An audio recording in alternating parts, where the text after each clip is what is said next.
40 starship ने मंगल ग्रह के ध्रुवों की ओर परमाणु मिसाइलें दागना शुरू कर दी।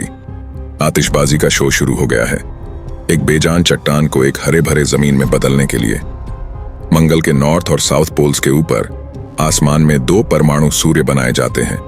ठंडी, रेडियो एक्टिव और बंजर रेगिस्तानी सतह को उसके पूर्व हरित स्वरूप में रिक्रिएट किया जा रहा है। तापमान बढ़ रहा है, बर्फ पिघल रही है और वातावरण गाढ़ा हो रहा है, जिससे ग्रीन हाउस प्रभाव शुरू हो रहा है। यह मंगल ग्रह को रिबूट करने की प्रक्रिया शुरू हो चुकी है। आप सोच रहे होंगे, भला हम आखिर क्यों मंगल ग्रह पे परमाणु हमला करेंगे? आपके सभी सवालों का जवाब मिल जाएगा। बस वीडियो शुरू से अंत तक देखते रहिए, क्योंकि यही तो है टेराफॉर्मिंग।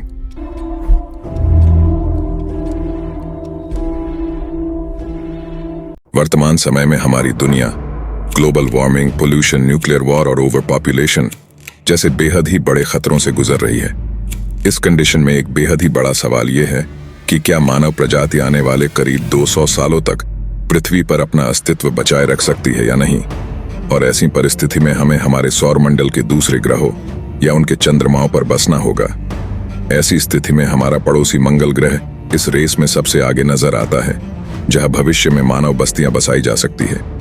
पर क्या हो अगर हम पूरे मंगल ग्रह को ही जीने लायक बना सके, यानी उसे टेराफॉर्म कर सके, जिसके लिए वैज्ञानिक न्यूकिंग मार्स के आइडिया पर भी विचार कर रहे हैं, जिसके अंतर्गत वैज्ञानिक मंगल ग्रह के ऊपर कई परमाणु बम फोड़कर उसे धीरे धीरे रहने लायक बना सकते हैं। पर यह टेराफॉर्मिंग कॉन्सेप्ट क्या है और यह कैसे काम कर सकता है? आइए इसी को जानने की कोशिश करते हैं। इससे जुड़ा सुझाव मशहूर बिलियनर और स्पेसएक्स के मालिक इलॉन मस्क ने दिया है। स्पेसएक्स एक ऐसी कंपनी है जो मंगल ग्रह पर पहुंचने और वहां कॉलोनी बसाने के मामले में दूसरे देशों की स्पेस एजेंसीज जैसे कि नासा, ईसा, जैक्सा और इसरो से काफी ज्यादा आगे है। यह कंपनी केवल 17 साल पुरानी है, लेकिन दुनिया भर में सैटेलाइट लॉन्च करने के मामले में अपना दबदबा बनाए हुए है। स्पेसएक्स के मुखिया इलॉन मस्क का यह मानना है कि मंगल ग्रह के पोल्स के ऊपर मौजूद एटमॉस्फेयर पर परमाणु हथियारों से विस्फोट किया जाए तो मंगल ग्रह को फिर से रहने लायक बनाया जा सकता है। उनके प्लान के अनुसार न्यूक्लियर एक्सप्लोजन मंगल ग्रह के ऊपर किसी आर्टिफिशियल सन की तरह काम करेगा, जो कि इसके बर्फीले ग्लेशियरों को पिघला देगा। साथ ही परमाणु हथियारों के विस्फोट से कार्बन डाइऑक्साइड निकलेगा, जो कि इसके एटमॉस्फेयर को पूरी तरह ढक लेगा, जिससे एक ग्रीन हाउस प्रभाव पैदा होगा जो मंगल के ठंडे जलवायु को धीरे धीरे गर्म कर देगा। साथ ही कार्बन डाइऑक्साइड के चलते इसका पतला एटमॉस्फेयर धीरे धीरे और मोटा होता चला जाएगा। इसके जरिए हम मंगल ग्रह को कुछ सैकड़ों सालों में फिर से रहने लायक और हरा भरा बना सकते हैं। वैज्ञानिकों के अनुसार मंगल की टेराफॉर्मिंग के दौरान पृथ्वी के जैसा हूबहू जलवायु, वायुमंडल और इकोसिस्टम को वहां इंस्टॉल करने वाले हैं। हालांकि ये सब चीजें प्लैनेटरी इंजीनियरिंग के अंतर्गत आती हैं। वैसे मंगल ग्रह का टेराफॉर्मिंग के लिए सिलेक्शन करने का विचार वैज्ञानिकों को तब हुआ जब उन्हें मंगल पर पहले से मौजूद पानी के स्रोत और वायुमंडल के बारे में पता चला। जी हाँ दोस्तों, आप लोगों ने बिल्कुल सही सुना। कुछ लाखों साल पहले मंगल के ऊपर भी पृथ्वी के जैसा ही वायुमंडल मौजूद था।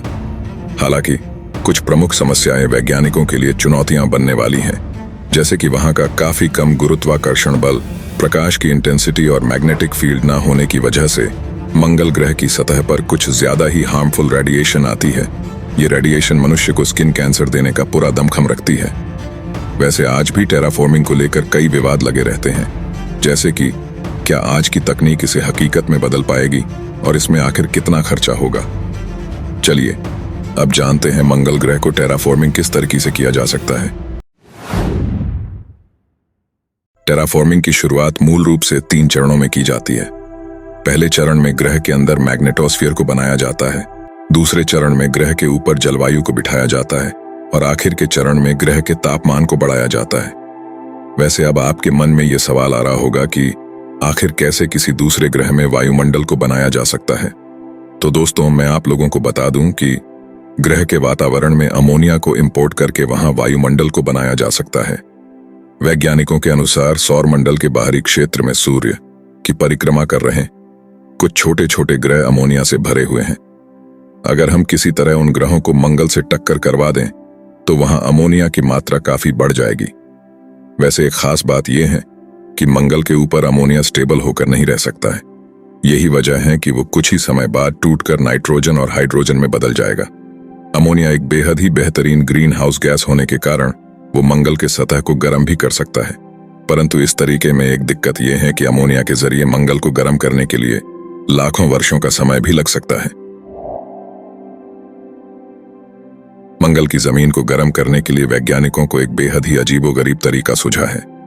उनके हिसाब से अगर हम पूरे मंगल के सतह को पीईटी फिल्म से ढक दें, तब मंगल के ऊपर पड़ने वाले सूर्य की गर्मी इतनी होगी कि वो खुद ब खुद मंगल को काफी गर्म कर देगी। वैसे आप लोगों को बता दूं कि पीईटी फिल्म असल में एक प्लास्टिक से बनी पन्नी जैसी चीज है, जिसे अक्सर वैज्ञानिक अंतरिक्ष में इस्तेमाल होने वाले उपकरणों में इस्तेमाल करते हैं। अधिक जानकारी के लिए बता दूं कि 250 किलोमीटर के व्यास वाली पीईटी फिल्म से बने एक बड़े आईने को मंगल की ओर रखा जाए, तब हम आसानी से मंगल के सतह को गर्म कर सकते हैं। इसके अलावा ये आईना मंगल के ध्रुवीय इलाके में मौजूद कार्बन डाइऑक्साइड गैस को एक्टिव करके वहां ग्रीन हाउस इफेक्ट को भी एक्टिव कर सकता है। हालांकि अभी हमारे पास ऐसी कोई तकनीक नहीं है जिससे हम इतने बड़े आईने को अंतरिक्ष में लॉन्च कर सकते हैं। इसके अलावा इतने बड़े आईने को अंतरिक्ष में मेंटेन कर पाना भी एक चुनौती है। मित्रों, भौतिक विज्ञान के अनुसार जो चीज प्रकाश को ज्यादा रिफ्लेक्ट करती है, वो रोशनी को कम रिफ्लेक्ट करने वाली बाकी चीजों से ज्यादा ठंडी होती है। दोस्तों, अगर हम इस नियम के अनुसार देखें तो अगर किसी तरीके से मंगल के द्वारा रिफ्लेक्ट होने वाले सूर्य की रोशनी की मात्रा को कम कर दिया जाए तो मंगल को गर्म किया जा सकता है। विज्ञान की भाषा में इस प्रक्रिया को एल्बेडो रिडक्शन कहते हैं। वैसे इस प्रक्रिया को अंजाम देने के लिए हमें मंगल की सतह को काला बनाना होगा, जिससे मंगल की सतह लाइट को ज्यादा अपने अंदर खींच पाए और गर्म हो जाए। वैज्ञानिकों ने मंगल को काला बनाने के लिए मुख्य रूप से 2 प्रक्रियाओं के बारे में सुझाव दिया है। पहला ये कि वो लोग मंगल के ऊपर काली रंग की धूल को डाल दें, जो कि उसके दोनों चंद्रमा से ली जा सकती है, और दूसरा ये कि मंगल के ऊपर काले रंग वाले शैवाल या बैक्टीरिया को छोड़ दें। पर इस प्रक्रिया में एक दिक्कत ये है कि मंगल पहले से ही सौरमंडल का दूसरा सबसे ज्यादा डार्क प्लेनेट है और वो लगभग 70% सूरज की रोशनी को अपने अंदर खींच लेता है। इसलिए इसे और ज्यादा काला करने की ये प्रक्रिया शायद इतना कारगर ना हो जितना कि वैज्ञानिक सोच रहे हैं।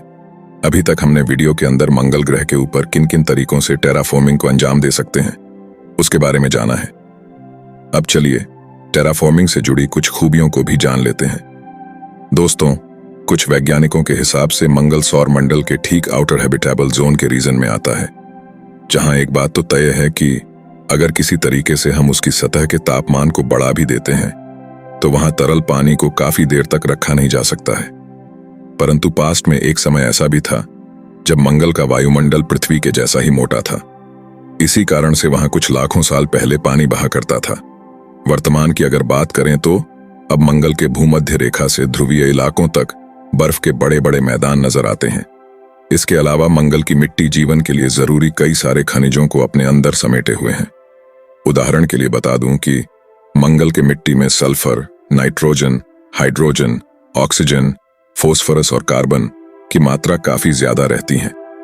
कुछ सर्वे के अनुसार यह पता चला है कि काफी भारी मात्रा में ठोस बर्फ मंगल के सतह के नीचे भी मौजूद है। ऐसे में वैज्ञानिकों को इसके बारे में काफी सारे अलग अलग मिशनों को अंजाम देना पड़ रहा है। इसके अलावा अगर हम टेराफॉर्मिंग के जरिए किसी हिसाब से मंगल के सतही तापमान को बढ़ा देते हैं, तब इसके ध्रुवीय इलाकों में मौजूद बर्फ पिघलकर पूरे ग्रह के ऊपर 5 से 10 मीटर गहरा समंदर भी बन सकता है।